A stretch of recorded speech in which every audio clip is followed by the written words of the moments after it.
రఘురామ్, ఎవరేమన్నా భరిస్తాను, కానీ నువ్వు మాట్లాడు. లేకపోతే వాళ్ళ మాటలు నిజమవుతాయి, నాది అబద్ధం అవుతుంది. మాట్లాడు రఘురామ్, మాట్లాడు.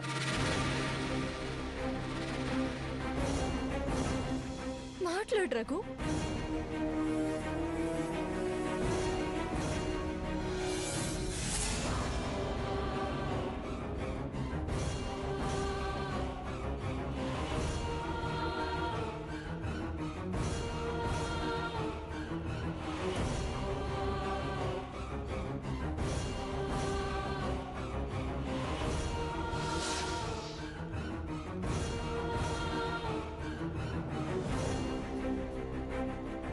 నానమ్మా, సీత చెప్పేది నిజమే, దాన్ని క్షమించు.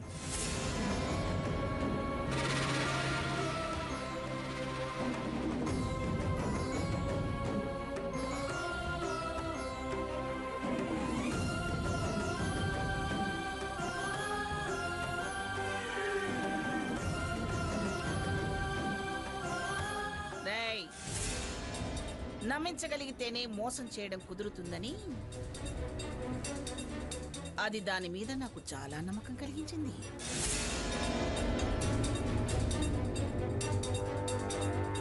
మీరొకటి కావడం కన్నా నాకు ఏది ముఖ్యం కాదురా. కానీ ఇప్పుడు 1,00,000 కారణాలు చెప్పినా నేను నమ్మను.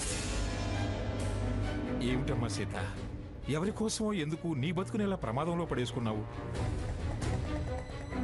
ఒక్క ఫోన్ అలా చేస్తే బాగుండేది కదా. మా ఫోన్ కూడా నువ్వు అందుబాటులోకి రాలేదు. ఛార్జింగ్ అయిపోయింది తాతయ్య గారు. బయటకు వచ్చి చేసే అవకాశం లేకుండా పోయింది. విన్నారా? బయటికి రాలేని పరిస్థితి అట. అంటే ఏమనుకోవాలి? అమ్మమ్మ గారు, ఏ నోరు లేస్తుందేమిటి? చెప్పవే, ఎవరి ప్రాణం కాపాడటానికి ఉన్నావు? అంత కావలసిన మనిషి ఎవరో చెప్పవే.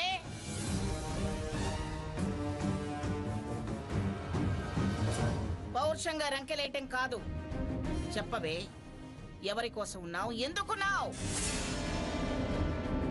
ఉండి ఏం చేశావు? ఈ మాటలు అనుమానించక ముందు అడగాలి మంగా. నిజమైతే ఎప్పుడు అడిగినా సమాధానం చెప్పచ్చు. మీరు నమ్మినా నమ్మకపోయినా నేను చెప్పేది నిజం. నేను గుడిలో ప్రదక్షిణలు చేసి రాబోతుండగా ఒక పెద్ద ఆవిడ కుప్పకూలి స్పృహ కోల్పోయింది.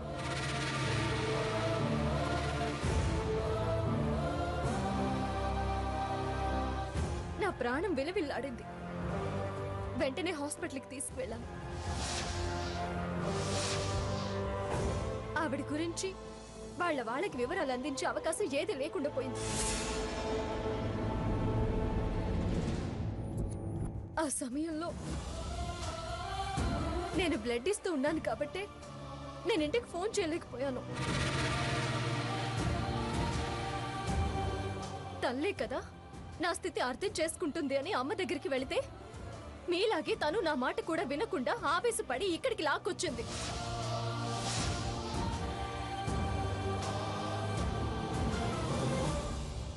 లేదు సీత, నువ్వు చెప్పే కారణం నమ్మశక్యంగా లేదు. గుళ్ళో నువ్వు తప్ప ఇంకెవరూ లేరా? అంత ప్రమాదం జరిగితే జనమంతా గుమ్ముగూడరా? వాళ్లలో ఎవరో ఒకరికి ఆ బాధ్యత అప్పగించి నువ్వు రావచ్చుగా. నీ బ్రతుకు పండే రోజునే పణంగా పెట్టాల్సిన అవసరం ఏమొచ్చింది?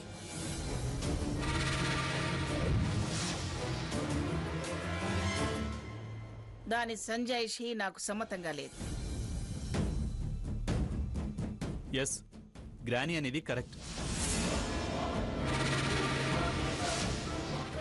ఏరా, నిన్ను దారికి తెచ్చారని వాళ్ళని సాధించాలని చూస్తున్నావా?